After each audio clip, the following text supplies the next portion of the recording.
ஹைடா sugars எனக்கு பார்த்தீங்கன்னா alpha and omega next பார்த்து பார்க்க போகிறோம். லாஸ்ட் பார்ட் ஏதோ ஒரு முடிச்சிருந்தேன்னா அந்த முனிவரோட இந்த சாம்பல் எடுத்து சுகாவும் ஜின்னும் ஒரு ஜாடியில் போட்டு வைப்பாங்க. நீங்கள் வந்து ஒரு ரிங்கை கழட்டி அதில் போட்டுட்டு இப்போ மூடுங்க அப்படிங்கிற மாதிரி சொல்லியிருப்பீங்க. யாரும் வந்து இந்த ரூமை விட்டு வெளியில் போகக்கூடாது அப்படிங்கிற மாதிரி சொல்லியிருப்பீங்கடா. அவங்களும் சரின்னு சொல்லியிருப்பாங்க. அதோட முடிச்சிருந்தேன். வாங்கடா அதுலேருந்தே கண்டினியூ பண்ணலாம். இப்போ நீங்கள் தான் மறுபடியும் போயிட்டு அப்படியே படுத்துக்கிறீங்க அந்த இடத்துலையே. ஓகேவா? பெட்டில் இல்லை, அந்த இடத்துல. ஓகே, நல்லா புரிஞ்சுக்கோங்கடா. அந்த இடத்துல வந்து படுத்துக்கிறீங்க. அப்போ வந்து பார்த்திங்கன்னா நம்ம தான் அப்படியே உங்கள் கிட்ட வராரு. உங்கள் கிட்ட வந்தால் உங்கள் கிட்ட இருந்து ஒரு எப்படி சொல்கிறது, கூலிங்கான ஒரு பவர் வந்து வெளியே வருது. உங்கள் பாடியிலேருந்து அப்படியே வெளியில் வருது. உங்கள் கையை அப்படியே நீட்டுறீங்க. உங்கள் கையை கொடு அப்படிங்கிற மாதிரி நீட்டுறீங்க. பட் உங்களுக்கு வந்து சுயநினைவு இல்லை, சரியா? அப்படியே நீட்டுறீங்க. அப்போ தான் அவரோட ஹேண்டை வந்து உங்கள் ஹேண்டோட அப்படியே அட்டாச் பண்ணி டைட்டாக பிடிக்கிறாரு. உங்களோட பாடியும் வந்து வியோட பாடி பார்த்திங்கன்னா அப்படியே ஃப்ரீஸ் ஆகுது. அப்படியே ஐஸ் கட்டி ஐஸ் கட்டி ஞாபகம் வச்சுக்கோங்க. ஒரு ஜென்னும் ஒரு லேடி, வியோட ஐஸ் கட்டி உருவமும் உங்களோட ஐஸ் கட்டி உருவமும் ஞாபகம் வச்சுக்கோங்க. ரெண்டும் வந்து அப்படியே இந்த ஹேண்ட்லேருந்து கொஞ்சம் கொஞ்சமாக உரையுது. மற்ற பாய்ஸில் பார்க்குறாங்க, அப்படியே என்னடா நடக்குது அப்படிங்கிற மாதிரி பார்க்குறாங்க.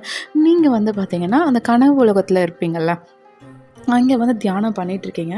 அப்போ வந்து அந்த லேடி தான் ஒரு ஃபாக்ஸை பார்த்துட்டு அப்படியே ஸ்மித் பண்ணுறாங்க. சரி, நான் போயிட்டு ஒரு கொஞ்சம் கழித்து வரேன் அப்படிங்கிற மாதிரி சொல்லிவிட்டு அந்த லேடி வந்து அப்படியே மறைஞ்சிடுறாங்க. அப்போ வந்து பார்த்திங்கன்னா அந்த ஃபாக்ஸ் வந்து அங்கே ஃபாக்ஸ் கூட்டமாக இருக்கும். அந்த லேடி பார்த்துருப்பாங்கன்னு சொன்னால அந்த ஃபாக்ஸ் கூட்டத்தில் இருந்து ஒரு ஃபாக்ஸ் மட்டும் தனியாக வருது. தனியாக வந்து உங்கள் கிட்ட வந்து அப்படியே உங்களையே பார்த்துட்டே இருக்குது. நல்லா ப்யூர் ஒயிட்டில் அப்படி இருக்குது. நீங்களா அப்படியே தியானத்துலேயே இருக்கீங்கடா. அப்போ வந்து பார்த்திங்கன்னா உங்கள் முன்னாடி நம்ம அந்த ஃபாக்ஸ் வந்து வியாக மாறுறாரு. அப்படியே மாறி உங்களையே பார்த்துட்ருக்காரு. என்னடி பண்ணுற அப்படின்றாரு. நீங்களா தியானம் பண்ணிகிட்ருக்க, தெரியல உனக்கு அப்படிங்கிற மாதிரி நீங்கள் வந்து அப்படியே மைண்ட் ரீடிங் பவர் மூலயமா பேசிகிட்ருக்கீங்க. நம்ம வந்து ஒன்றும் புரியாத மாதிரி உங்களையே பார்த்துட்ருக்காரு. நீங்களா அப்படி பார்க்காத, நான் தான் தியானத்தில் இருக்கேன்ல, எதுக்கு அப்படி பார்க்குறேன் அப்படிங்கிற மாதிரி கேட்குறீங்க. அப்போ அப்படியே சிரிச்சுட்டு சரி ஓகே, இந்த பிளேஸ் நல்லா இருக்கே அப்படிங்கிற மாதிரி அப்படியே சுற்றி பார்க்குறாரு. அங்கே பார்த்தீங்கன்னா ஒரு 5 விதமான பாக்ஸ் வந்து அப்படியே சுற்றிட்டுருக்கு. அதை வந்து பார்த்துட்டு என்னடி இது அப்படிங்கிற மாதிரி கேட்குறாரு. என்ன, உன்னோட அண்ணனுங்க தான் அப்படிங்கிற மாதிரி அப்படி சொல்கிறாருடா. நான் சொல்கிறேன், நீங்கள் சொல்கிறீங்க கிட்ட வியா, ஓ அப்படியா, எல்லோரும் இங்கே தான் இருக்கோம், எங்கே ஆரம் அப்படிங்கிற மாதிரி கேட்குறாரு. நீங்களா அப்படியே உங்கள் கண்ணில் இருந்து அப்படியே டிஎஸ் வருது. அப்படியே தியானத்தில் உட்காந்துருக்கீங்களா, கண்ணை மூடின மாதிரி அப்படியே டிஎஸ் வந்துகிட்டே இருக்கு. அப்போ தான், எதுக்கடி அப்போ அழகுற? ஆரம் அண்ணா எங்கே, எனக்கு அது மட்டும் சொல்ல போதும், அண்ணா திரும்பி வருவானா அப்படிங்கிற மாதிரி கேட்குறாரு. எனக்கு தெரியலை அப்படிங்கிற மாதிரி நீங்கள் வந்து அப்படியே மைண்ட் ரீடிங் பவர் மூலயமா பேசுகிறீங்க. அப்போது உனக்கு தெரியலனா நாங்கள் என்ன பண்ண முடியும்? நீயே சொல்லு, நீ தானே எங்களை காப்பாற்ற வந்தேன்னு சொன்ன. அப்போ நீ தானே எங்களை பார்த்துக்கணும். எங்கள் அண்ணா எங்கே போனான்? அவன் இல்லாமல் எங்களால் ஒன்றுமே பண்ண முடியலடி. நீ பாட்டுக்கு வந்து தியானத்தில் உட்காந்துட்ட. நான் என்ன புரிஞ்சுக்க சொல்கிறேன் எங்களை? அந்த ரூமை விட்டு வெளியில் போகக்கூடாதுன்னு சொல்கிறேன். அப்புறம் எப்படி எங்கள் அண்ணனை எப்படி தான் தேடுறது அப்படிங்கிற மாதிரி கேட்குறாருடா. அப்போ நீங்களா, அவனை நீங்கள் தேட வேண்டாம், அவனை நான் கூட்டிகிட்டு வரேன், தயவு செஞ்சு நீங்கள் யாரும் இந்த ரூமை விட்டு வெளியில் போகாதீங்க அப்படிங்கிற மாதிரி நீங்கள் மறுபடியும் சொல்கிறீங்க. டென்ஷன் ஆயிடுறாரு. என்ன பேசிகிட்ருக்க நீ? என்ன பேசிகிட்ருக்க? எங்கள் அண்ணனை காணோம், எங்கள் கூட பிறந்தவனை காணோம், அவன் ஒரு ஆல்ஃபா, அவனே மாயமாக மறைஞ்சிருக்கான் அப்படின்னா அந்த ஆப்போசிட் கேங்கோட பவர் நீ என்ன யோசிச்சுட்ருக்க? எனக்கு சத்தியமாக புரியல அப்படிங்கிற மாதிரி உங்களை பார்த்து கேட்குறாரு. நீங்களா அப்படியே மைண்ட் ரீடிங் பவர் மூலியமாகவே பேச ட்ரை பண்ணுறீங்க. பவியா, தயவு செஞ்சு தியானத்துலேருந்து எந்திரிச்சிட்டு எனக்கு பதில் சொல்ல, எனக்கு டென்ஷன் ஆகுது வயன் அப்படிங்கிற மாதிரி கத்துறாரு. அந்த இடம் ஃபுல்லாக அப்படியே எக்கோ கேட்குது. அந்த ஃபாக்ஸ் எல்லாமே திரும்பி வியை பார்க்குதுடா. என்ன இங்கே பார்வை அப்படிங்கிற மாதிரி கேட்குறாரு. அந்த ஃபாக்ஸ் எல்லாம் அப்படியே திரும்பிக்குது. இந்த பக்கம் பார்த்தீங்கன்னா நீங்கள் தான் அப்படியே கண்ண முடியாத உட்காந்துருக்கீங்க. உங்கள் கையை பிடிச்சி அப்படியே இழுக்கிறாரு. உங்களோட பாடி சோல் இருக்கும் பார்த்தீங்களா, தியானத்தில் உட்காந்துருக்கோம்ல, அந்த சோலை பிடிச்சி அப்படியே கையை பிடிச்சி இழுக்கிறாரு. நீங்களா தயவு செஞ்சு ப்ளீஸ் விடு, நீ பெரிய ஆபத்தோட விளையாடிட்டுருக்க, இது சரி வராது அப்படிங்கிற மாதிரி சொல்கிறீங்க.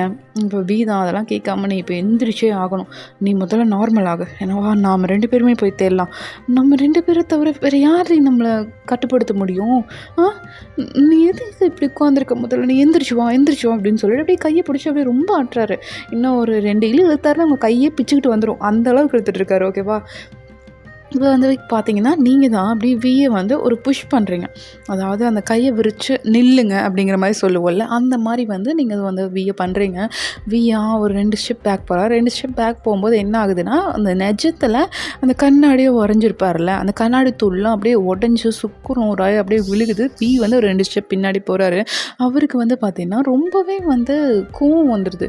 "என்னையே தள்ளி விடுறியா? ஆ? என்ன என்ன தள்ளுற? நான் எதுக்கு உனக்கு கட்டுப்பட்டு இருக்கணும்? ஆ? நான் நான் நீரோட சக்தி கொண்டவன். என்ன ஜெயிக்க யாராலயும் முடியாது. என்னை பார்த்துக்க எனக்கு தெரியும். நான் வெளியில போயே தீருவேன். நான் 1/2 மணி நேரம் தேடியே தீருவேன். நீ ஒன்றும் வரணும்னு அவசியம் கிடையாது." அப்படிங்கிற மாதிரி இவங்க கூட ரொம்ப சண்டை போடுறாரு. மற்ற பாய்ஸ்லாம் பார்த்தீங்கன்னா ரொம்ப கண்ட்ரோல் பண்ண பார்க்குறாங்க. வேண்டாம் சொன்னா கேளு.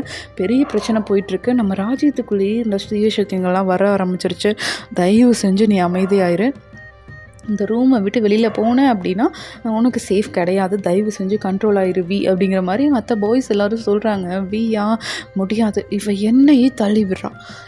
நான் எவ்வளோ கஷ்டப்பட்டு அவளோட இடத்துக்கே போய் அவளை திருப்பி கூப்பிட்றேன். என்னை என்னன்னு கூட அவன் மதிக்கலை. நான் ஒரு ராஜா, நான் ஒரு ஆல்ஃபா, அவள் என்னையே மதிக்கலை அப்படிங்கிற மாதிரி வந்து ரொம்பவே கோவப்படுறாரு. இந்த பக்கம் ஜேகே வியனா ப்ளீஸ் இப்படிலாம் பண்ணாதீங்க அப்படிங்கிற மாதிரி வியோட ஹேண்டை பிடிச்சி பேசுகிறாருன்னா எல்லாரும் கையும் அப்படியே உதறி விட்டுட்டு ஜேகே கை எடுத்துரு. நான் உன் கையை என்றைக்குமே உதறி விட்டதில்லை. தயவு செஞ்சு என் கையில் இருந்தும் கையை எடுத்துரு அப்படிங்கிற மாதிரி சொல்கிறாரு. அப்போ ஜேகேவா அப்படியே வியவே பார்த்துட்ருக்காரு. பாவமா இந்த பக்கம் தான் ஜேகே அப்படிங்கிற மாதிரி கோவமாக சொல்கிறாருடா. ஜேகேவும் அவரோட ஹேண்டை எடுத்துடுறாரு. இப்போ தாண்டா அப்படியே நடந்து அந்த ரூமை விட்டு வெளியில் போகலான்னு வராரு. பட் ஏதோ ஒரு கிளாஸ் டைப்பில் வாட்டர் கிளாஸ் டைப்பில் அந்த ரூம் டோர் வந்து அப்படியே க்ளோஸ் ஆகுது. அவரோட கை வெளியிலேயே போக மாட்டேங்குது. அவர் வந்து தொட்டு தொட்டு பார்க்குறாரு. அந்த இடத்துல வந்து ஒரு ரவுண்டாக வந்து மறையுது. பட் அவர் வெளியில் போக முடியல. பார்த்தீங்களா இவன் நம்மளை எப்படி சீல் பண்ணி வச்சுருக்கான்னு பார்த்தீங்களா? ஆரமண்ணாவோட நிலைமை என்ன ஆச்சுன்னே தெரில. இவன் நம்மளை எப்படி ரூம்குள்ளே போட்டு அடைச்சி வச்சுருக்கணும்னு முடிவு பண்ணிட்டான். என்னால் பொறுத்துக்க முடியலை அப்படின்னு சொல்லிட்டு அவரோட அந்த ஸ்குவாடை வந்து வர வச்சு அப்படியே நீங்கள் போட்டிருக்கீங்களடா அந்த காப்பு, அந்த காப்பை வந்து அப்படியே உடைக்க பார்க்குறாரு. உடைக்க பார்த்தா அவரால் உடைக்க முடியல. அவரோட ஃபுல் பவரையும் கொடுத்து அப்படி தாண்டா பண்ணுறாரு. அப்போ வந்து பார்த்திங்கன்னா அந்த கிளாஸ் டைப்பில் இருந்துச்சுலடா அது வந்து உடஞ்சிருது. உங்களோட கண்ணில் மறுபடியும் டேர்ஸ் வருது. இந்த பக்கம் பாய்ஸ் வந்து அதை கவனிக்கலை. தான் அப்படியே வெளியில் போயிடுறாருடா. அவர் வெளியில் போன அடுத்த செகண்டே அந்த கிளாஸ் உடஞ்சிது பார்த்தீங்களா, அது அப்படியே தன்னை போல் க்ளோஸ் ஆகுது. அதை பாய்ஸ்லாம் பார்த்துட்டு என்னடா நடக்குது அப்படிங்கிற மாதிரி அந்த கிளாஸை போய் அப்படியே தொட போகிறாங்க. அது ஃபுல்லாக வந்து க்ளோஸ் ஆகிடுது. எல்லோரும் என்னடா நடக்குது இங்கே? ஏன்டா வெளியில் போனான்? இப்போ எதுக்குலாம் அவன் கோவப்பட்டான்? ஷோ தான் கண்ட்ரோலாக இருடான்னு சொன்னால் கேட்குறானா? மாட்டேங்கிறான். இவனெல்லாம் வச்சுக்கிட்டு என்ன தான் பண்ணுறதோ அப்படிங்கிற மாதிரி ஜெய்ஹோப்பு சுகாலாம் தான் தூண்டு குதிக்கிறாங்க. இந்த பக்கம் ஜின் தான் சரிடா ப்ளீஸ் கண்ட்ரோலாக இருங்க அப்படிங்கிற மாதிரி அவங்கள வந்து நம்ம ஜின்னும் 2 பேரும் சேர்ந்து கண்ட்ரோல் பண்ணி அப்படியே உட்கார வைக்கிறாங்க. ஜேகேவா அப்படியே அழுதுகிட்டே இருக்காரு. அங்க எதுக்கு இப்போ வெளியே போனார்? ஏதாவது ஆயிடுச்சுன்னா என்ன பண்ணுறது? ஏற்கனவே ஆரம்பயாக்கு வர காணும். இப்போது எதுக்கு போனா அப்படிங்கிற மாதிரி நம்ம ஜேகேவை வந்து அப்படியே அழுதுட்டு இருக்காரு. அப்படியே அழுதுட்டு வந்துட்டு அந்த சோஃபாவில் உட்காந்துட்டு உங்களை பார்த்துட்டு வந்திருப்பாங்களா, அந்த சோஃபாலே வந்து எல்லோரும் உட்காடுறாங்க. உட்காந்துட்டு அப்படியே ஜேகே வந்து எல்லாம் கம்ஃபர்ட் பண்ணுறாங்கடா. ஒன்றும் இல்லை சரியாயிடும் அப்படிங்கிற மாதிரி கம்ஃபர்ட் பண்ணிகிட்ருக்காங்க. ஜேகே தான் ஃபஸ்ட்டு பார்க்குறாரு. மறுபடியும் உங்கள் கண்ணில் டியர்ஸ் வருது. அதை பார்த்துட்டு ஜேகே ரொம்ப பயப்படுறாரு. ஏன்னா அப்போ வந்து உங்கள் கண்ணில் டியர்ஸ் வரும்போது நம்ம காணாமல் போனார். இப்போ மறுபடியும் டியர்ஸ் வருது அப்படின்னா நம்ம ஏதாவது ஆகிடுமோ அப்படிங்கிற மாதிரி நம்ம ஜேகே வந்து ரொம்பவே பயப்படுறாரு. அதை வந்து மற்ற பாய்ஸ்கிட்ட எல்லாத்துக்கிட்டையும் சொல்கிறாரு. அப்போவும் இப்படி தான் டிஎஸ் வந்துச்சு, இப்போவும் இவளுக்கு இப்படி தான் டிஎஸ் வருது அப்படிங்கிற மாதிரி சொல்கிறாருடா. அப்போது பாய்ஸ் தான் என்னடா சொல்கிற அப்படிங்கிற மாதிரி கேட்குறாங்க. ஆமாம் நான் பார்த்தேன், அவள் சண்டை போடும்போதே நான் பார்த்தேன். அந்த ட்ராகன் வெளியில் வரும்போது சரி அவள் கண்ணில் இருந்து அவள் ரத்தம் மாதிரி அப்படியே கொதிச்சிட்டு இருந்தா, அவள் கண்ணில் அப்படியே ஒழுகிட்டு இருந்தது நான் பார்த்தேன் அப்படிங்கிற மாதிரி நான் ஜேகே வந்து அப்படி சொல்கிறாருடா. மற்ற பாய்ஸ் எல்லாம் என்னடா பண்ணுறது இப்போது அப்படிங்கிற மாதிரி எல்லாம் அப்படி கையை பணிஞ்சிட்டு பார்த்துட்ருக்காங்க. நீங்கள் வந்து பார்த்தீங்கன்னா தியானத்தில் இருப்பீங்களடா, அந்த ஃபாக்ஸ் வந்து உங்கள் முன்னாடி இருந்து அப்படியே போகுது. நீங்கள் வந்து அதை கண்ட்ரோல் பண்ணி நிறுத்த பார்க்குறீங்க. பட் அதை உங்களால் முடியலை. நீங்கள் வந்து அப்படியே தியானத்துலேயே இருக்கீங்கடா. இந்த பக்கம் வெளியே போனார் பார்த்தீங்களா, வெளியில் போய் பார்த்தா அந்த வவ்வாலுங்களெல்லாம் அழித்து அந்த ராஜ்யம் ஃபுல்லாக அந்த சாம்பலாக இருந்திருக்கும் இல்லை. இப்போ பார்த்திங்கன்னா அந்த சாம்பல் துகள்கள் எல்லாமே பார்த்திங்கன்னா மறுபடியும் உருவெடுக்குது. மறுபடியும் வந்து பார்த்திங்கன்னா வௌவாலா இல்ல, இப்போ வந்து பார்த்திங்கன்னா ஓநாய்களா அந்த சாம்பல் அந்த எரிஞ்சு போன சாம்பலே வந்து ஓநாய்களா மாறுதுடா. அந்த ஒவ்வொரு ஓநாய்களும் பார்த்திங்கன்னா அப்படியே நெருப்ப கக்குதுங்க. அந்த அளவுக்கு வந்து ஓநாய் கூட்டமா வருது. அந்த ஊருக்குள்ள இருக்கவங்க மக்கள அப்படின்னு சொல்லிட்டு எல்லாரையும் வந்து அப்படியே வேட்டையாடுதுங்க. அத வந்து பார்க்குறாரு. "என்ன நடக்குது இங்க?" அப்படிங்கிற மாரி அவர் வந்து பார்த்துட்டுருக்காரு. ஏன்னா அந்த ராஜு ஃபுல்லா அந்த பிளாக் கலர்ல அந்த தூள் மாரி விழுந்ததுனால அதான் இப்போ ஓநாயா மாறியிருக்கு. அந்த பிளாக் கலர் தூள் விழுந்த இடத்துல எல்லாம் கிளியர் ஆயிடுச்சு. அத வந்து பார்த்துட்டு, "ஐயோ! கடவுளே! நம்ம ராஜ்யம்" அப்படிங்கிற மாரி அவர் அந்த ராஜ்யத்தையே பார்க்குறாரு. அங்க வந்து பார்த்தீங்கன்னா, ஒரு வீதியில அப்படியே ரத்த ஆறா ஓடுது. ஏன்னா எல்லாம் லட்சக்கணக்கான ஓநாய்ங்க வந்து மக்கள தாக்குச்சு அப்படின்னா, அந்த மக்களோட ரத்தம் எல்லாம் அப்படியே ஆறு மாரி ஓடுது. ஓநாய்ங்க மேல எல்லாம் ரத்தமா இருக்கு. அதெல்லாம் பார்க்குறாரு. ஐயோ! நான் இப்ப என்ன பண்ணுவேன்? என்ன பண்ணுவேன்? அப்படிங்கிற மாரி அந்த டோர திரும்பி பார்க்குறாரு பாருங்க. அவர் உடைச்சிட்டு வந்த டோர் மறுபடியும் பழையபடி ஆயிடுச்சு. அது வந்து அவர் பார்த்துட்டு அத அப்படியே வந்து தொட வராரு. பட் அவர்னால பக்கத்துல கூட வர முடியல. ஒரு அடி கூட கேப் முன்னாடி எடுத்து வைக்க முடியல. அது வந்து பார்த்துட்டு, எப்படி இது மறுபடியும் சேர்ந்துச்சு? அப்புறம் என்னால ஏன் உள்ள போ முடியல? அப்படிங்கிற மாரி அவர் வந்து அப்படியே திங்க் பண்றாருடா. அப்ப என்ன ஆயிருக்கும்னா, நீங்க வந்து கனவு உலகத்துல அந்த ஃபாக்ஸ் போம்போது பார்த்தீங்கன்னா, "போகாத இங்கேருந்து போயிட்ட அப்படின்னா, உன்னால திரும்பி உள்ள வர முடியாது." அப்படிங்கிற மாரி சொல்லியிருப்பீங்க. அது வந்து இப்போ வந்து ஞாபகம் வருது. ஆமால்ல, அப்படிதானே சொன்னா. அய்யய்யோ! தெரியாம வந்துட்டனோ! மா அண்ணாங்களுக்கு ஏதாவது பிரச்சனை வந்துருமா? அப்படிங்கிற மாரி அந்த ரூமையே பார்த்துட்டுருக்காரு. அப்போ பின்னாடி வந்து யாரோ வந்து அப்படி டேப் பண்ற மாரி அவருக்கு வந்து தெரியுது. அவரா? என்னது? அப்படிங்கிற மாரி அவர் வந்து அப்படியே அழுங்காமல திரும்புறாரு பாருங்க. பின்னாடி வந்து அப்படியே ராட்சசம் உருவம். அப்படியே அந்த பிளாக் கலர்ல அந்த லேடி மாரி உருவம் வந்துச்சுல்லடா. அதே உருவம் அப்படியே பின்னாடி நிக்குது. கொஞ்சம் ஜர்க் விட்டுறாரு. ஒரு செகண்ட்ல அப்படியே மனுஷன் கொஞ்சம் நல்லா தடமாடிடுறாருன்னே சொல்லலாம். தடுமாறிடுறாரு. அப்படியே போயிட்டு கீழே விழுகுறாருடா. அந்த உருவம் பார்த்தீங்கன்னா, பார்த்து அப்படியே ஸ்மித் பண்ணுது. "என்ன நேர்களே ராஜா என்னாச்சு?" அப்படிங்கிற மாரி கேட்குது. வியோட அந்த கீழே விழுந்திருப்பாராடா மல்லாக்க அப்படியே விழுந்துட்டு பின்னாடி கை வச்சு அப்படியே பின்னாடி பின்னாடி போயிட்டுருக்காரு. அப்போ அந்த உருவம் தான் அப்படியே வியோட கண்ணுக்கு முன்னாடி வந்துட்டு, அதோட கண்ணு பார்த்தீங்கன்னா ரெட் கலரில் இருக்குது. அந்த கண்ணை வச்சு அப்படியே கேட்குது. "என்ன ஆச்சு?" அப்படிங்கிற மாரி கேட்குது. அப்போ தான் பின்னாடி போயிடு அப்படிங்கிற மாரி அவரோட நீர் சக்தியை வந்து பயன்படுத்துகிறாருடா. பயன்படுத்தும்போது பார்த்திங்கன்னா, அதுவும் வந்து நீர் சக்தியை பயன்படுத்துது. அந்த உருவமும் வந்து நீர் சக்தியை பயன்படுத்துது. "தப்பு பண்ணிட்டீங்களே ராஜா, உன்னை தான் சொன்னாலே வெளியில் வர வேண்டான்னு, அவசரப்பட்டுட்டீங்களே" அப்படிங்கிற மாதிரி வந்து அந்த உருவம் சொல்லுது. அப்போது அப்போது "நீ வயனா?" அப்படிங்கிற மாதிரி கேட்குறாரு. "சேச்சே நான்லாம் வயன் இல்லை ராஜா, நான் வந்து உங்களோட கேர்ள் ஃப்ரெண்ட்" அப்படிங்கிற மாதிரி அந்த வாய்ஸ் வருது. இந்த பக்கம் அவ்வளோ ஷாக் ஆகுது. "ஹேய் நீயா?" அப்படிங்கிற மாதிரி கேட்குறாரு. ஆமாம் நான் தான். என்னை கிஸ் பண்ணியிருக்கல, என்னை கட்டி பிடிச்சிருக்கல, என்னதோ இங்கெல்லாம் தொட்டிருக்கேல்ல அப்படிங்கிற மாதிரி அந்த உருவம் வந்து கேட்குது. அப்போது என்னது அப்படிங்கிற மாதிரி கொஞ்சம் இரிட்டேட் ஆகுது, கொஞ்சம் அருவருப்பாகுது. அப்போ வந்து பார்த்திங்கன்னா அந்த உருவம் தான், மறுபடியும் என்னை தொட வேண்டாம், என்ன பிடிக்கலையா, நாம் 2 பேரும் கல்யாணம் பண்ணிக்கலாமா அப்படிங்கிற மாதிரி அது வந்து ஒரு க்ரீப்பராக ஒரு மாதிரி பேசிகிட்டு இருக்கடா. அப்போ வந்து "இங்கே பார், அது உன் கனவுலே நடக்காது, என்னெல்லாம் உன்னால் நெருங்க கூட முடியாது" அப்படிங்கிற மாதிரி சொல்கிறாரு. அது வேணும் உண்மைதான், நெருங்க முடியாது தான், ஆனால் அழிக்க முடியுமே. உன் கூட நான் சண்டை போட்டா என்னால் உன்னை அழிக்க முடியும் அப்படிங்கிற மாதிரி அது வந்து சிரிக்குது. இந்த பக்கம் அதையும் தான் பார்த்துடலாமே அப்படிங்கிற மாதிரி அவரோட ஸ்குவார் எடுத்து அப்படியே சுற்றுறாரு பாருங்க. அப்படியே நீர் சக்தி எப்படி சுழண்டுட்டு வருது. அது வந்து அந்த கருப்பு கலர் உருவம் பார்த்துட்டு அது வந்து அதுவும் நீர் சக்தியை பயன்படுத்துதுன்னா, அதே மாதிரி சுழல் வந்து அதனாலேயும் உருவாக்க முடியுது. இப்போ வந்து பார்த்திங்கன்னா, உருவாக்கின சுழலை அது வந்து அழிச்சிருது. அப்போ வந்து தான் அப்படியே மறுபடியும் பின்னாடி அப்படியே ஸ்டெப் எடுத்து வச்சு போகிறாரு. ஒரு கிளாஸ் வந்து அவரை தடுத்து அப்படி நிறுத்துது. அப்போது தான் அப்படியே அந்த கிளாஸை வந்து அப்படியே தட்டுறாரு. "நான் உள்ளே போகணும், வழி விடு" அப்படிங்கிற மாதிரி சொல்கிறாரு. அப்போது அந்த பக்கம் இருந்தால் எந்த ரெஸ்பான்ஸுமே இல்லை, எந்த ஒரு சவுண்டுமே கேட்கல. அந்த ஒரு சின்ன சலனம் கூட இல்லை, ஓகேவா? அந்த மாதிரி வச்சுக்கோங்க. இப்போ வந்து முன்னாடி இருக்க அந்த க்ரீப்பர் தான் அப்படியே சொல்லுது, "என்ன இப்படி பண்ணிட்டியே நீ அவள் பேச்சை கேட்டிருக்கணும், தப்பு பண்ணிட்டேன் அப்படிங்கிற மாதிரி சொல்லிவிட்டு அப்படியே வியோட நெக்கை பிடிச்சி அப்படியே தூக்குது பாருங்கள். அப்போ வந்து அந்த கிளாஸ் அந்த வந்து சாஞ்சிட்டு இருந்தார்ல, அந்த கிளாஸ் வந்து அப்படியே சுக்கு நூறாக உடையுது. உள்ளே இருந்து பார்த்திங்கன்னா ஒரு ஸ்குவாட் தான் அந்த கையை வந்து அப்படியே வெட்டுது பாருங்கள். அந்த பிளாக் கலர் உருவம் இருக்கும் இல்லடா, அது வந்து பார்த்திங்கன்னா ஒரு நிழல், சரிங்களா? அது கையை வெட்டினாலும் அப்படின்னா கை வந்து ஒட்டுக்கா ஜாயிண்ட் ஆகிடும். அந்த மாதிரி ஒரு உருவம் வியோட நெக்கை பிடிச்சி அப்படியே டைட் பண்ணுது, சிரிச்சுட்டு டைட் பண்ணுது. என் கையை வெட்டினாலும் இன்றைக்கி நான் இவனை கூட்டிகிட்டு போகாமல் விட மாட்டேன் அப்படிங்கிற மாதிரி அது வந்து சொல்லிவிட்டு அப்படியே வந்து வியோட நெக்கை அவ்வளோ டைட் பண்ணுது. வந்து என்னென்னமோ பண்ணுறாரு, அவரோட ஸ்குவாடை வச்சு அடிக்கிறாரு, அந்த கையை வந்து மறுபடியும் வெட்டுறாரு. அது எத்தனை பீஸ் ஆனாலும் மறுபடியும் ஒன்று சேர்ந்துருது. அவர்னால் அது ஒன்றும் பண்ண முடியல. அந்த மாதிரி வந்து அந்த க்ரீப்பர் வந்து இருக்குடா. அது வந்து பார்த்திங்கன்னா அப்படியே பார்த்து சிரிக்குது. இன்னும் கொஞ்ச நேரம் தான் அவ்வளோதான் வலி நின்றும் அப்படிங்கிற மாதிரி வியோட அந்த முடியெல்லாம் அப்படியே கோதி கொடுத்துட்டு ஒரு ஹேண்டால் கோதி கொடுத்துட்டு அவரோட கழுத்தை பிடிச்சி அப்படியே நெருக்கிட்டுருக்கு.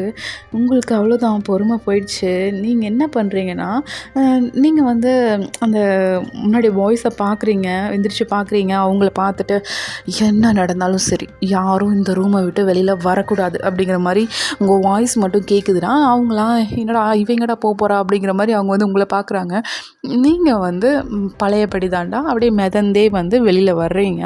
ஏன்னா நீங்கள் தியானத்தில் இருக்கிற வரைக்கும் நீங்கள் மிதந்து தான் வந்துட்டுருப்பீங்க, ஓகேவா? அதே மாதிரி ஞாபகம் வச்சுக்கோங்கடா. வந்துட்டு இப்போ பார்த்தீங்கன்னா வியோட ஹேண்டை தான் பிடிக்கிறீங்க. அவ்வளோ சீக்கிரம் விட்டு தருவேன் நினச்சிட்டியா அப்படிங்கிற மாதிரி அந்த ஹேண்டை வந்து பார்க்குறீங்க பாருங்கள்.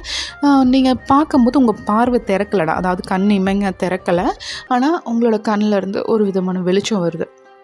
இந்த வெளிச்சம் பட்டோன்னா இப்போ பார்த்தீங்கன்னா வியை வந்து ரிலீஸ் பண்ணுது. வந்து கீழே விழுந்துட்டு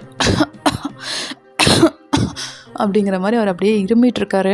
இந்த பக்கம் அந்த க்ரீப்பர் தான் அப்படிங்கிற மாதிரி ஒரு லேடி வாய்ஸ் வந்து வருது. அந்த க்ரீப்பர்லேருந்து லேடி வாய்ஸ் வருது. நீங்களா? வலிக்குதா உனக்கு? இதே மாதிரி தானே எனக்கும் வலிக்கும்.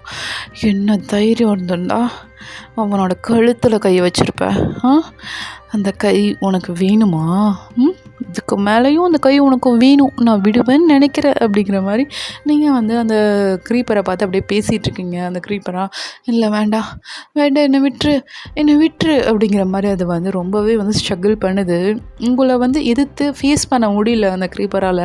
அந்த க்ரீப்பர் அப்படியே பின்னாடி போயிட்டுருக்கு. இந்த பக்கம் தான் அவரோட நெக்கை வந்து அப்படியே இருமிட்டு அப்படியே எந்திரிச்சு பார்க்குறாரு பாருங்க. அவருக்கு முன்னாடி அவ்வளோ ஓனாய் கூட நிற்கிது. அவரா அப்படிங்கிற மாதிரி அவர் வந்து கத்துறாரு. நீங்களா கொஞ்சம் தடுமாறுறீங்கடா. ஏன்னா இங்கே வந்து வந்து கொஞ்சம் இதில் டேஞ்சரில் இருக்காரு அப்படிங்கிறது தெரியுது உங்களுக்கு. போராடு, என்னை விட்டுட்டு வர தெரியுதுல்ல, போராடக்கூடவா தெரியாது உனக்கு அப்படிங்கிற மாதிரி நீங்கள் அந்த வியை வந்து பார்த்து சொல்கிறீங்கடா. அப்போது தான் சரி சாரி அப்படிங்கிற மாதிரி அவர் அப்படியே மன்னிப்பு கேட்குறாரு. நீங்களாம் அப்படியே வந்து அவரை கையை காமிக்கிறீங்க. அவரோட ஸ்குவாடு வந்து அவர் கைக்கு வர மாதிரி காமிக்கிறீங்க. அவரோட ஸ்குவாடு அவர்கிட்ட வந்துடுது. இந்த பக்கம் பார்த்தீங்கன்னா அந்த க்ரீப்பர் கூட நீங்கள் சண்டை போடுறீங்க. அந்த ஃபாக்ஸ்லாம் இருக்குல்லண்ணா, பிளாக் கலர் ஃபாக்ஸ், அந்த ஃபாக்ஸ் கூட வந்து சண்டை போட்டுட்ருக்காரு. அப்படியே வந்து சண்டை போட்டு பார்த்திங்கன்னா அந்த வீட்டுக்கு முன்னாடி அத்தனை ஃபாக்ஸ் வந்து நிற்கிது. மறுபடியும் பார்த்திங்கன்னா அந்த கிளாஸ் வந்து உருவாயிருக்கும். இப்போ வந்து பயம் இல்லை, எத்தனை வேணால் வரட்டும், இப்போ ஒயன் என் கூட இருக்கா அப்படிங்கிற அந்த ஒரு மன தைரியம் வந்து வந்துருச்சு. ஸோ எத்தனை ஃபாக்ஸ் வந்தாலும் அவர் அடித்து நொறுக்கிட்டு இருக்காரு. அப்போ வந்து பார்த்திங்கன்னா அந்த லேடி தான், என்னை விட்டுரு நான் ஒன்றும் பண்ண மாட்டேன், நான் போயிடுறேன், என்னை விட்டுரு அப்படிங்கிற மாதிரி சொல்லுது. நீங்களா? உன்னை விட்டா பாக்கி இருக்க 5 பேருக்கும் தான் பிரச்சனை. இவனை நீ என்ன பண்ண எனக்கு தெரியாதுன்னு நினச்சிட்ருக்கியா அப்படிங்கிற மாதிரி நீங்கள் வந்து அந்த க்ரீப்பரோட நெக்கை பிடிச்சி அப்படி இருக்கிறீங்க. அந்த க்ரீப்பரா, தெரியாமல் பண்ணிட்டா,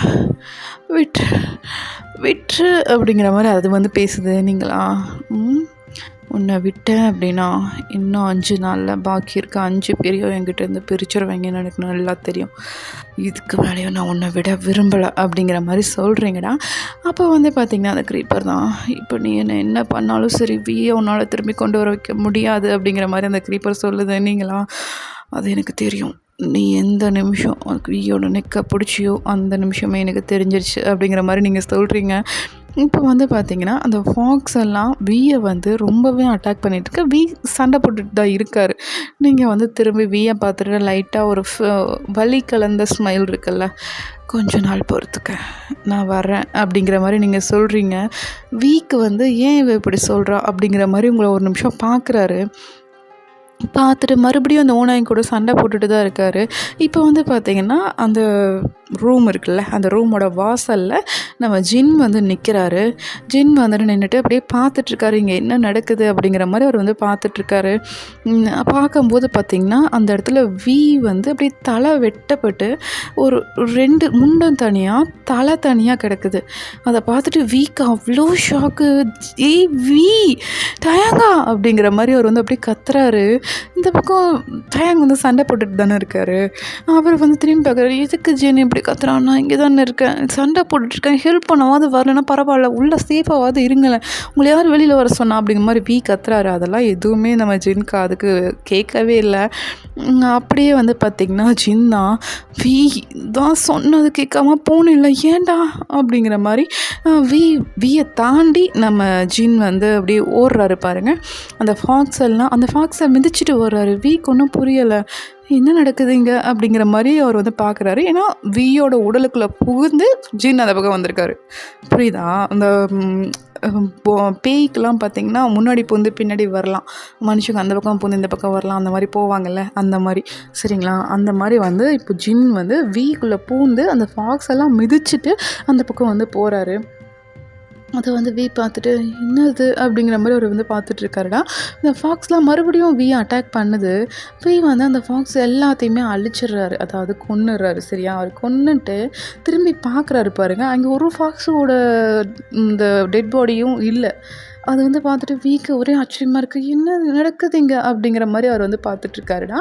அப்போ வந்து பார்த்திங்கன்னா, அவர் வந்து தூரத்தில் நம்ம ஜின் வந்து ஓடிட்டுருக்கிறது அவருக்கு நல்லா தெரியுது. பின்னாடியே வந்து பார்த்திங்கன்னா, நம்ம சுகா, ஹோப் எல்லாரும் அந்த ரூமை விட்டு வெளியில் வராங்க. "நீங்களா ஒரு ஷவுட் தான், வராதீங்கன்னு சொன்னல" அப்படிங்கிற மாதிரி நீங்கள் வந்து ஒரு ஷவுட் பண்ணுறீங்க. மற்ற பாய்ஸ் எல்லாரும் அப்படியே நின்னுடுறாங்க. 4 பேரும் நின்னுடுறாங்க. ஜின் தான் அப்படியே கிட்ட போயிட்டு வீயோட அந்த தலை தனியாக வெட்டப்பட்டு கிடக்கும்லடா, அந்த தலையை மட்டும் அப்படியே திருப்புறாரு பாருங்க. வெய்யோட கண்ணில் வந்து அவரோட கண்ணே இல்லை. அதை வந்து அவர் பார்த்துட்டு வி வி ஏன்டா ஏன்டா இப்படி பண்ண அப்படிங்கிற மாதிரி சொல்லிட்டு அவரோட அந்த பாடியையும் அந்த தலையும் இருக்குல்ல, அதை வந்து அப்படி ஜிந்தா தூக்கிட்டு அந்த ரூம்குள்ளே வராருடா. வரும்போது பார்த்திங்கன்னா, ஒரு கண்ணாடி டப்பு வந்து அந்த ரூம்குள்ளே, நீங்கள் இருக்கீங்கள்ல அந்த ரூம்குள்ளே வந்து வந்திருக்கு. ஐஸ் கட்டியால் ஆன கண்ணாடி மாதிரி இருக்கிற டப்பு, அதுக்குள்ளே கொண்டு வந்து வந்து படுக்க வைக்கிறாருடா. நம்ம ஜின் வந்து படுக்க வைக்கிறாரு. அப்போ வந்து மற்ற பாய்ஸ் எல்லோரும் ரொம்ப அழுகுறாங்க. ஐயோ என்னடா அது, இவனை ஏன்டா இப்படி பண்ணுறான் அப்படிங்கிற மாதிரி மற்ற பாய்ஸ் எல்லாருமே ரொம்பவே அழுகுறாங்கடா. அப்போ வந்து பார்த்திங்கன்னா, ஜின் தான் இதுக்கு ஒரு முடிவே இல்லையா, எங்கள் ராஜ்யத்தை எங்கனாலே காப்பாற்ற முடியாதா, இங்கே அத்தனை மக்கள் செத்து கிடக்குறாங்க, தலை தனியாக முண்டும் தனியாக இருக்கான், ஆரம் என்ன ஆனானே தெரில, ஐயோ என்னால் முடியல அப்படிங்கிற மாதிரி வந்து அப்படியே தலையில் கை வச்சு அப்படியே மண்டி போட்டு அழுக ஆரம்பிச்சிடுறாரு. இந்த பக்கம் சுகா, ஜேஹோப்லாம் அவங்களாலையும் என்ன பேசுறதுனே தெரில. ஏன்னா நீரோட சக்தியும் காற்றோட சக்தியும் இப்போ அவங்கக்கிட்ட இல்லை. வந்து ஆனால் அங்கே தான் இருக்கார். அதாவது எப்படின்னா அருவமாக இருக்கார். புரியுதா? ஆவியாக இருக்கார். பட்டு நிஜத்தில் வந்து டெட்டாக இருக்கார். அதை வந்து நான் வாய்ஸ்லாம் பார்த்துட்டு என்னடா பண்ணுறது அப்படிங்கிற மாதிரி அவங்க எல்லோரும் அந்த ரூம்குள்ளாரையே இருந்து அப்படியே ஃபீல் பண்ணிகிட்ருக்காங்க. நீங்கள் தான் அந்த உருவம் வந்துச்சு பார்த்தீங்களா, அதை வந்து என்ன பண்ணுறீங்கன்னா அப்படியே மடித்து 4 5 அப்படியே மடித்து அந்த உருவத்தை வந்து உங்களோட கையில் வந்து பேங்கிளாக செஞ்சு போட்டுட்டு அந்த ரூம்குள்ளே வந்து வரீங்கடா. அப்போ வந்து பார்த்திங்கன்னா, அந்த பாய்ஸ் தான் அப்படியே உங்களை திரும்பி பார்க்குறாங்க. ஒயன் என்னடி ஆச்சு அப்படிங்கிற மாதிரி எல்லோரும் வந்து அப்படியே ரொம்பவே ஃபீல் பண்ணுறாங்க. நீங்களா அவங்க யாருக்கிட்டேயுமே போகல, மறுபடியும் போயிட்டு அந்த பெட்லேயே வந்து அப்படியே படுக்கிறீங்க. என்னதானா நடக்குது, ஒன்றுமே புரியலடா, நம்ம ராஜ்யத்தில் நம்ம கையை மீறி எல்லாமே போயிட்டுருக்கு, நம்மளாம் ஒரு ஆல்ஃபாஸ், என்ன நடக்குது இங்கே அப்படிங்கிற மாதிரி நம்ம சுகா வந்து ரொம்பவே வந்து ஷவுட் பண்ணுறாரு. எனக்கே தெரிலடா, என் தலையே வெடிச்சிரும் போல இருக்குது, எனக்கு என்ன பண்ணுறதுனே தெரில அப்படிங்கிற மாதிரி மாதிரி அவர் வந்து அப்படியே சொல்லிட்டுருக்காரு. அப்போ ஜேஹோப்பு, ஜிமின், ஜேகேன்னு சொல்லிட்டு எல்லாரும் ரொம்பவே வந்து அழுதுட்ருக்காங்க. நீங்கள் வந்து அந்த தியானத்தில் போயிட்டு அப்படியே படுத்துக்கிறீங்க. இந்த பக்கம் அதெல்லாம் பார்த்து ஃபீல் பண்ணிகிட்ருக்காரு. முதல்லையே இவ சொன்னால்ல நம்ம கேட்டிருக்கலாம் அப்படிங்கிற மாதிரி வந்து ஃபீல் பண்ணிவிட்டு அவங்க எல்லாருக்கும் எப்படி ஆறுதல் சொல்கிறதுன்னு தெரியாமல் அப்படியே அரூபமாக நின்றுட்டுருக்காரு. இந்த பக்கம் பார்த்தீங்கன்னா அந்த கேர்ள்ஸ் அந்த 5 பேர் இருப்பாங்களடா, அதில் வந்து அந்த நீர் சக்தி கொண்ட அந்த லேடி இருக்கா பார்த்தீங்களா, அவளோட அந்த நெக்கில் வந்து ஏதோ ஒரு மார்க் இருக்குது சரிங்களா. அதனால் வந்து அப்படியே துடிக்கிறா. அவள் வந்து துடிச்சு அப்படியே சாவாங்கன்னு சொல்லுவாங்கள்ல, அந்த மாதிரி துடிக்கிறா. அந்த கீழே விழுந்து அப்படியே உருண்டு பெறல்ருவாங்கல்ல, அந்த மாதிரி வந்து பண்ணிகிட்ருக்கா. மற்ற கேர்ள்ஸ்லாம் பார்க்குறாங்க, ஏய் என்னடி அப்படிங்கிற மாதிரி பார்க்குறாங்க. அவளாக பேச முடியாமல் அப்படியே தவிக்கிறான். அப்போ அந்த ஏரோட கண்ட்ரோல் கொண்ட அந்த பொண்ணு இருப்பாளடா, அவள் தான் மைண்ட் ரீடிங் பவர் மூலயமா அவளுக்கு என்ன ஆச்சு அப்படிங்கிற மாதிரி அவளோட மைண்ட் போய் ரீட் பண்ண பார்க்குறா. பட் அவனால் முடியல. ஏன்னா அவளோட மைண்ட் அவளோட சோல் அங்கே இல்லை. நீங்கள் தான் பிரேஸ்லெட்டாக செஞ்சு போட்டிங்க, சாரி வளையலாக செஞ்சு போட்டிங்கள, அதனால் அவளோட சோல் அங்கே இல்லை. அவளால் பதில் சொல்ல முடியல. அவளோட மைண்டுக்குள்ளே போய் ரீடும் பண்ண முடியல. அப்போ வந்து அந்த பொண்ணுங்க இன்னமும் நடக்குது இங்கே, யாரும் அவகிட்ட போக வேண்டாம், அவளை அப்படியே விட்டுருங்க, அவள் செத்தாலும் பரவாயில்ல, அவகிட்ட போகாதீங்க அப்படிங்கிற மாதிரி அந்த ஆரமோட கேர்ள் ஃப்ரெண்டாக இருந்திருப்பாளடா, அவள் வந்து சொல்கிறா. அப்போ மற்ற கேர்ள்ஸ்லாம் என்ன சொல்கிறா, அவள் நம்மளோட சிஸ்டர், அவளை இப்போ தொட்டிங்கன்னா நீங்களும் அழிஞ்சிருவீங்க, பரவாயில்லையா அப்படிங்கிற மாதிரி வந்து கேட்குறா. அப்போது அவங்க தான், இல்லை வேணாம், அவள் திரும்பி வந்துடுவாள்ல அப்படிங்கிற மாதிரி ஒரு பொண்ணு கேட்குறானா. கண்டிப்பாக வந்துடுவா, நம்ம கூட சேர்ந்து சண்டை போட அவன் வந்து தான் ஆகணும் அப்படிங்கிற மாதிரி அந்த ஆரமோட கேர்ள் ஃப்ரெண்ட் வந்து சொல்கிறாங்கடா. அப்போ வந்து அந்த பொண்ணு தான் அப்படியே உருண்டுட்டு இருந்தவ ஒரு இடத்துல அப்படியே ஸ்டக்காகி நின்னுடுறா. அப்படியே டெட் பாடி கிடந்தா எப்படி இருக்கும் அந்த மாதிரி வந்து கிடக்கிறா. அதை வந்து எல்லோரும் பார்த்துட்டு ஒன்றும் பிரச்சனை இல்லை, எல்லாம் தியானத்தில் உட்காருங்க அப்படிங்கிற மாதிரி வந்து சொல்லிவிட்டு அவளும் வந்து தியானத்தில் உட்காந்துறா. இப்போ வந்து அந்த டெட் பாடி பார்த்திங்கன்னா அப்படியே எரிய ஆரம்பிக்குது. அந்த வாசம் வந்து பார்த்திங்கன்னா நம்ம சுகாவோட கேர்ள் ஃப்ரெண்ட் இருப்பாங்கள்ல, லேண்டோட பவர் கொண்ட கட்டுப்படுத்தக்கூடிய பொண்ணு, அந்த பொண்ணு வந்து அவள் வந்து சுவாசிக்கிறான். அவளுக்கு வந்து ஏதோ எரியிற மாதிரி ஃபீல் ஆகுது. அது வந்து கண்ணை திறந்து பார்த்தா அவளோட தங்கச்சி தான் அப்படியே எரிஞ்சிட்ருக்கா.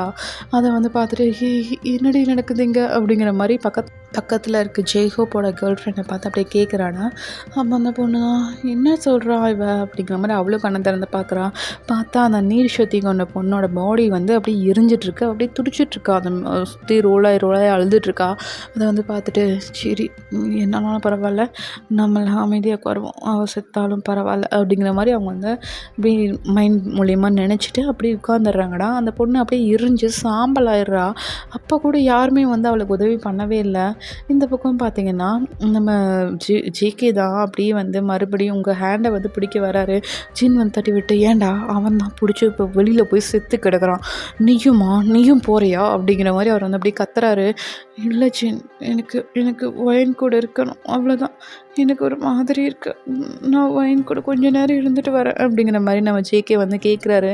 அப்போ வந்து பார்த்திங்கன்னா நம்ம ஜிமின்னா சரி ஓகே, ஆனால் நீங்கள் எங்கேயும் போகக்கூடாது சரியா அப்படிங்கிற மாதிரி சொல்கிறாரு. நான் எங்கேயும் போக மாட்டேன் அப்படிங்கிற மாதிரி சொல்லிவிட்டு அப்படியே உங்கள் ஹேண்டை வந்து அப்படி பிடிக்க வராமல் பாருங்கள். மறுபடியும் நீங்கள் வந்து உங்கள் ஹேண்டை அப்படியே நீட்டுறீங்க, வீக் எப்படி நீட்டினீங்களோ அதே மாதிரி நீட்டுறீங்க. இந்த தடவை பார்த்தீங்கன்னா உங்கள் கையிலேருந்து ஒரு குளிர்ச்சியான ஒரு உணர்வு தான் ஜேகேக்கு வருது, மற்ற எந்த உணர்வும் இல்லை. அப்படியே வந்து உங்கள் ஹேண்டை வந்து பிடிச்சிட்டு அவர் ரொம்பவே வந்து அழுகிறாரு. இப்போ வந்து பார்த்திங்கன்னா அவரை நஜத்தில் வந்து அழுதுட்ருக்காருல, இப்போ வந்து உங்கள் கனவு உலகத்தில் வந்து அவர் உங்கள் பக்கத்தில் ஒரு ஃபாக்ஸ் வந்து அப்படியே உங்கள் கிட்டே உட்காந்துட்டு உங்கள் கை மேலே அப்படியே படுத்துட்டு அழுதுட்ருக்கு. நீங்களா அந்த ஃபாக்ஸை வந்து கொஞ்சம் தள்ளிவிட்டு அப்படியே அவரோட தலையை வந்து அப்படியே ரப் பண்ணி கொடுத்துட்ருக்கீங்க. அப்போது அந்த ஃபாக்ஸ் ரொம்ப அழுகுது. நீங்களா, நான் இருக்கேன்ல, உனக்காக தானே வந்திருக்கேன், எதுக்கு அழுகிற? அவ்வளோ சீக்கிரம் உங்களெல்லாம் விட்டுருவேனா என்ன? அவ்வளோ சீக்கிரம் விடுறதுக்காகவா நான் இவ்வளோ கஷ்டப்பட்டுட்ருக்கேன்? விட மாட்டேன், அவ்வளோ சீக்கிரம் உன்னை விட்டுற மாட்டேன் அப்படிங்கிற மாதிரி நீங்கள் வந்து அந்த ஃபாக்ஸோட தலையை அப்படி ரப் பண்ணி கொடுத்துட்டு மைண்ட் ரீடிங் பவர் மூலமா பேசிகிட்டு இருக்கீங்கடா அந்த ஃபாக்ஸ் கூட. இப்போ வந்து பார்த்திங்கன்னா அந்த போனாங்களடா அந்த லேடி, அவங்க வந்து மறுபடியும் வராங்க. போச்சா? அடுத்ததும் போச்சு. என்ன பண்ணலான் இருக்க அப்படிங்கிற மாதிரி கேட்குறாங்க. அந்த ஃபாக்ஸ் மூலிமா நம்ம ஜேகே வந்திருப்பார்லடா, அந்த ஜேகே வந்து அப்படியே திரும்பி பார்க்குறாரு. யார் இது அப்படிங்கிற மாதிரி திரும்பி பார்க்குறாரு. அந்த லேடி பார்த்தோன்னா ஜேகேக்கு அவ்வளோ ஷாக் ஆகுது. நீங்களா அப்படிங்கிற மாதிரி அவர் அப்படியே எந்திரிச்சு உட்கார்றாரு. அந்த லேடியா கம்மனர் அப்படிங்கிற மாதிரி சொல்கிறார், ஸ்ட்ரைக்கை பண்ணுறாங்க. அப்போது ஜேகேவா, இல்லை நீங்கள் யார் அப்படி இவளுக்கு தெரியுமா அப்படிங்கிற மாதிரி கேட்குறாங்க. கம்முனு இருன்னு சொன்னேன் அப்படிங்கிற மாதிரி அவங்க வந்து அப்படியே சொல்கிறாங்க. இந்த பக்கம் ஜேகேவா அப்படியே அமைதியாயிடுறாருடா. அப்படியே கண்ணெல்லாம் தொடச்சிட்டு அப்படியே நல்ல பிள்ளை மாதிரி அப்படியே உட்காந்துக்கிறாரு. நீங்களா? ஜேகேவோட தலையில் தான் உங்கள் ஹேண்ட் இன்னும் இருக்குது. அப்படியே வச்சு ரப் பண்ணி கொடுத்துட்டே இருக்கீங்க. அப்போ அந்த லேடி தான் ஜேகேவை பார்த்துட்டு நீ இங்கேருந்து போ அப்படிங்கிற மாதிரி செய்களை காட்டுறாங்க. அப்போ ஜேகேவா நான் போக மாட்டேன் ப்ளீஸ் அப்படிங்கிற மாதிரி ரொம்பவே அந்த குழந்தைங்களாம் அடம் பிடிப்பாங்களா, அம்மா விட்டு போக மாட்டேன் அப்படிங்கிற மாதிரி அந்த மாதிரி வந்து அடம் பிடிக்கிறாரு அந்த லேடி. அப்போ அது சிரிச்சு சரி ஓகே அவ்வளோ டிஸ்டர்ப் பண்ணாத அப்படிங்கிற மாதிரி சொல்லிவிட்டு அவங்களும் வந்து ஜேகேவோட தலையை அப்படியே ரப் பண்ணி கொடுத்துட்டு போயிடுறாங்க. இந்த நிஜ உலகத்தில் பார்த்தீங்கன்னா ஜேகே அவங்க கையை பிடிச்சிட்டு அப்படியே வண்டி போட்டு தூங்கிடுறாரு. நீங்கள் வந்து அந்த இடத்துல பறந்துட்டுருக்கீங்க. உங்கள் ஹேண்டு மட்டும் பார்த்தீங்கன்னா பெட்டுக்கிட்ட இருக்குது. அந்த பெட்டு மேலே வந்து நம்ம ஜேகே வந்து அப்படியே 2 கையும் வச்சு உங்கள் ஹேண்டை பிடிச்சிட்டு அப்படியே இந்த பெட்டு மேலேயே படுத்து அப்படியே தூங்குறாரு. மற்ற பாய்ஸ் எல்லாருமே பார்த்தீங்கன்னா ரொம்ப டயர்டாக இருப்பாங்க. ஸோ அப்படியே தூங்குறாங்கடா. ஓகேடா இதோட முடிச்சுக்கலாம். நெக்ஸ்ட் பார்ட் நாளைக்கு போட்டுடுறேன். ஓகேவா? இந்த எஃப்எஃப் மட்டும் ரெகுலராக போடுறேன்டா. மற்ற எஃப்எஃப்லாம் பார்த்தீங்கன்னா 1 டே விட்டு 1 டே 1 வீக்லி ஒன்ஸ் அந்த மாதிரி வரும். கொஞ்சம் அட்ஜஸ்ட் பண்ணி பார்த்துக்கங்கடா. லாஸ்ட் வரைக்கும் பார்த்ததுக்கு ரொம்ப ரொம்ப thanks. Bye bye. See you. Bye bye.